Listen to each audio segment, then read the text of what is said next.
So yeah, so now like we don't have to worry about housing at all, right? Yeah.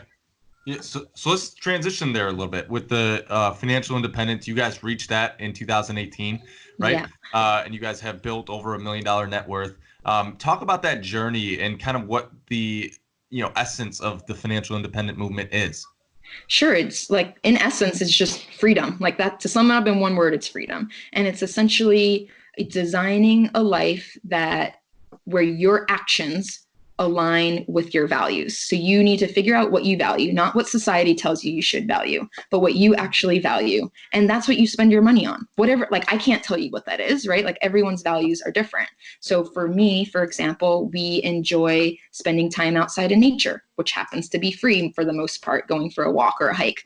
We go skiing, that has a cost, but we value it, right? So it's essentially just figuring out, how to live life on your terms, not on what society tells you. It's, we're driven by, in this world of overconsumption, we're getting marketing and advertising just thrown in our faces all the time, from billboards to TV ads, you name it, like it's happening like all the time. And it's just realizing like buying things doesn't necessarily lead to happiness. Some things do, of course, but not all the things that are thrown in our face. So it's really just figuring out what makes you happy and spending your money on that. And then once you figure that out, like we figured out, like a happy life doesn't have to be all that expensive. Like for us, for example, we spend about $25,000 a year for our family of 3 to live what we consider a very normal, happy life.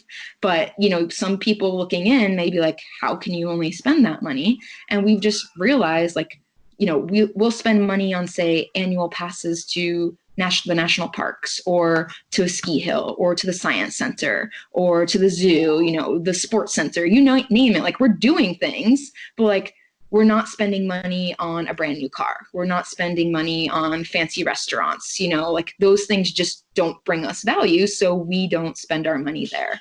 And it's just being able to design life this way that, it makes us fulfilled in a way beyond measure, because now we don't even have to worry about money. So like there's a stress level that's like just eliminated. So many people are living paycheck to paycheck, or, have a very small emergency fund. Like we don't even look when payday is. Like I couldn't even tell you like when that is. I don't have to worry about that because I know our expenses are way lower than what we need to ever worry about in life, and we don't feel deprived. And that's the thing that I align most with the financial independence movement, is living on purpose. Mm-hmm. Because there are a lot of people that go out to eat every, Friday night or whatever, and spend, whatever it is at a high-end restaurant. But like at the end of the day, that doesn't really bring them fulfillment, and they don't even know what does.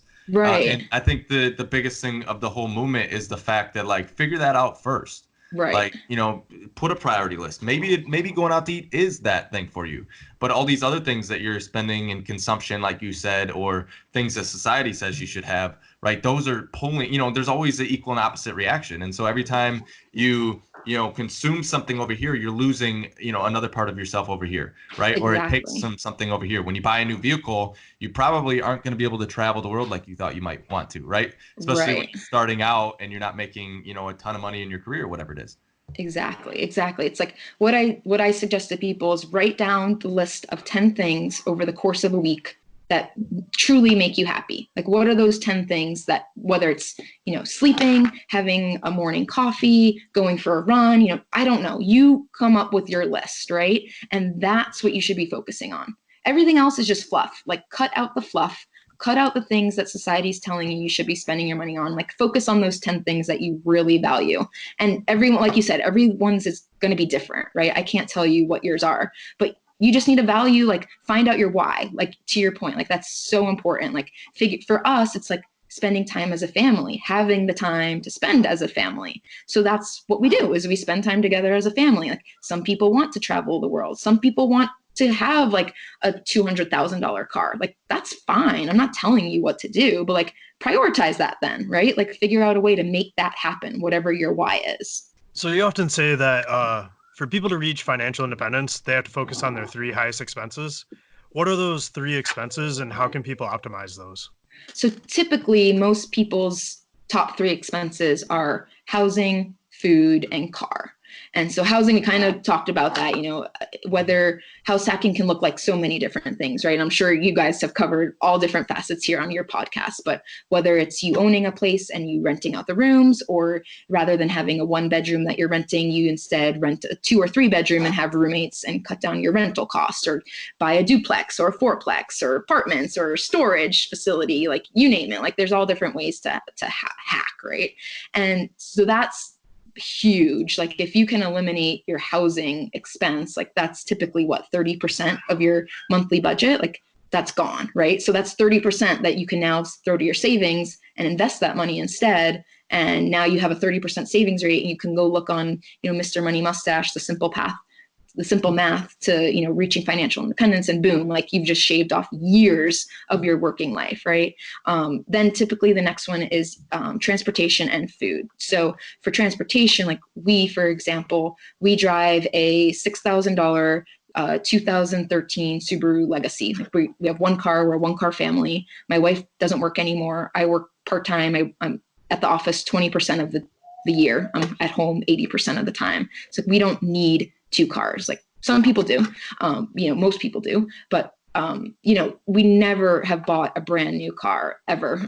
We bought, used, low mileage, reliable vehicles. And there's so many out there that you can find for well under $10,000. Like I'd say $7,500 and under, you can easily find a good car that will last you some time. You save up for that, and now boom, you don't have a monthly car payment.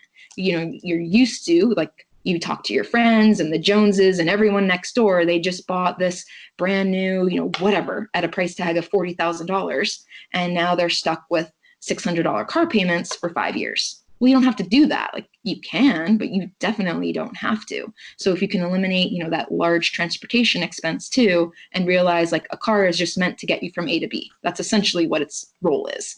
Sure, it can have fancy gadgets and all this technology built in, but like it's not necessary. It's not needed. We think it is, but think back 10 years ago. Was your car perfectly fine working without, Bluetooth and, whatever, Wi-Fi enabled? Yes, you got from A to B. Like you still can get from A to B in a 10-year-old car. So it's just realizing, again, advertising, marketing tells us like, oh, we need these things now because they're available. Like we don't need them. Like, so figuring that out, right? And then food is the third one. Like we pretty much eat at home 95% of the time, I would say. My wife really enjoys cooking. I'm really odd and I really enjoy cleaning. So like we have a good combination here where she likes to try out new recipes. I will eat whatever she makes and then I'll clean it, no problem. So, we still go out, but it's maybe only once or twice a month, maybe. And it tends to be for foods that we can't make at home or haven't figured out how to make at home. Most of the time it's more like ethnic foods that we really enjoy, but like we just don't have the ingredients available, or whatever the case may be, or try out a new restaurant in town. But it's more of a treat that way versus if you go out to lunch every day at work, like you don't view it as a treat, you just view it as normal. Like, oh, I need to go out to eat, and you go to Wendy's or Arby's or whatever, and you don't realize you're dropping $15 every time you do that. Instead, you can make a meal that's just as fulfilling for $2 or $3. It's again, it's that mindset shift of understanding, like you get into this trap of what becomes normal and you just assume it's normal, but it doesn't have to be normal. So if you can figure out, those 3 things, then, if you want to go have a spa day for $100, or if you want to go get that latte and enjoy it, but again, like as a treat, like with a friend, not like a normal, mundane, got to go to the drive-through just to wake up type of thing. But if it's something more valued as a treat and like a specialty, I guess, then you enjoy it more because it's not your everyday routine and you don't become so accustomed to it.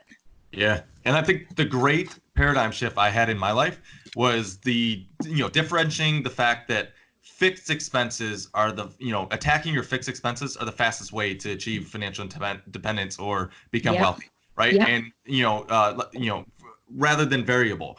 And so growing up, like Dave Ramsey's, of course, a very popular person. And I agree with a lot of the things that he says, but most of it surrounds your variable, right? Like not going out for coffee and some of these things, which are good things. But like those represent such a small percentage of your total expenditures where, attacking your housing, like we're talking about on this show with you and others, that represents 30 to 40%, at least at many cases of your total, income. And then cars, right? A lot of people, think of that as kind of a fixed expense, right? Like your monthly payment, and we're so accustomed to viewing finances through, what you can afford and monthly payments and stuff. But like, that's a big chunk. That's 50% if you can attack those two things. Exactly. You can drive a cash vehicle and you eliminate your housing expense. That's 50% you're saving every month. Right. So then go get that coffee. Go get that $3 coffee. Yeah. That doesn't mean anything in the realm of saving thousands when you're talking about your housing and your transportation, right? Exactly. It's like, if you can figure out how to crush those two things, throw food in there and you get three things there, then it's like, go live your life. Like, go do what you want to do. We're not saying like you have to live this deprived life, right? Like, Go crush those fixed expenses. Go figure out how to hack them. Traveling too, like, go figure out how to travel hack. Like, we're huge into travel hacking. Like, we've been to 25 countries along this journey. So it's not like we're not doing anything. We've just figured out how to optimize them the best way to like still enjoy life along the way, but have a 70% savings rate. And like, it doesn't make sense to most people. Most people don't get it, right? But if you can focus on these fixed things, you just went like, from what you said, 50% of what you think are fixed expenses now to zero. So now you just, boom, have a 50% savings rate. And like you said earlier, all it came down to was you figuring out what actually mattered to you, because if you don't figure it out, there's Grant Cardone has a book, and it's called Sell or Be Sold. And, the book isn't that important, but the concept was of the fact that either you're going to sell your own life, or the great marketers and salesmen of this world are going to sell you on what you should have in your life. Right. Exactly. And like, it was just a great concept when I read it in that context of like, if I don't purposefully do what I want to do with my life, like, other people are going to tell me what I should. And it's so true. I see it every day. Right? Yeah. People are constantly trying to tell other people what they should do, what, how they should live, the car they should drive, the house they should have, the neighborhood they should live in, right? All these different things, the concerts and all these entertainment things. If you don't sell your own life, you don't sell yourself on your own life and what you want, someone else. Exactly. And like, that's the problem, I guess, with society that we live in today, is like, everyone's comparing themselves to others, right? And so you talk to your coworkers, you talk to your friends, you talk to your family, they're all doing these things because it's like this quote unquote competition that we live in. Like, we have to one up each other for whatever reason. But if you can like step back from that and realize like, just because my neighbor's doing that, or just because my coworker drives this car, doesn't mean I have to. Like, they can, sure, but like, that doesn't make me any less of a person because I drive, say a 10-year-old Corolla versus a brand new SUV. Like, if that brings you value, sure, but like, chances are it probably doesn't. But because we see all these influences from marketing, from consumerism, from advertising, from our neighbors, but then you take a step back and you realize like, they're financing all these things. Like, they're swimming in debt. They're living paycheck to paycheck. Like, they can't afford it. So like, they're not like, they're putting, not, I'm saying they as, general, right? Like, they are putting on this like show of what you think reality is, but then you step back and peel the layers and you're like, oh, it's not really as like, rosy as it comes off as, and same thing with like social media. You could say the same thing, right? Like, everyone posts like their best picture of their best day ever. And it's like, that's not normal everyday life. Like, people cry, people have emotions, like, that's not what's being shown on social media. So it's the same exact thing. But like, to that point, social media can be such a bad thing because of that. Like, you see like all these highlight reels, and then you compare your real life to it, and then you get caught up in all that and you feel like you need to compare. But I feel like the spinoff is like, the positive to it is like, there's all these podcasts being created now, there's blogs, and there's debt-free community Instagram groups that are being created where people are able to connect on this positive side, and you're seeing more information being shared like this, where it's like, oh, okay, like, this is possible. Like, we can twist our thinking of how we should be thinking for life, and like, there's other people doing it too, and they're living a normal, happy, a quote unquote normal, happy life, right? Like, there's no normal, right? Everyone creates their own normal, but it's possible to do all these things. It's just that mindset shift. A lot of it at the end comes down to like who you surround yourself with, right? On the day to day, because at work or normal life, everyone else is, consuming and buying new vehicles and all this stuff. And contentment plays a big role in it. And if you're going to succeed over a long period of time, you have to align yourself with people that value some of the same things as you do. And of course, you and your wife are a great team. You guys have aligned on those things, but additional friendships and things like that, you have to be very mindful of that. Exactly. Yeah, just the point on like cars too. It's a big shift on like when I was younger, I'd look at someone in a cool car and be like, oh, it'd be so cool to have that Corvette or that sports car. And now I look at it and I'm like, I really don't envy that car payment. Exactly. And it's not so much envying having that car, but it's envying not having that car payment now. And it's really big shift right there. Yeah. It's like you have to figure that out. Like you can read all about it and you could talk about it all, extensively, but until you have that like aha moment, like that's when it really clicks and you're like, okay, like I don't need to be spending my money on things, or there's other ways that I can optimize my expenses so that way I can spend on something that is more expensive. But like say for housing, if I've reduced my housing expense to 0, I now free up that what was an expense to now spend on something else that actually brings me more value. It's just like figuring out that mindset shift. That's what this is all about. It's all about, spending less than you earn. And that's way easier said than done. Like you can earn $25,000, you can earn $100,000. That it doesn't necessarily mean the person with $100,000 is wealthier.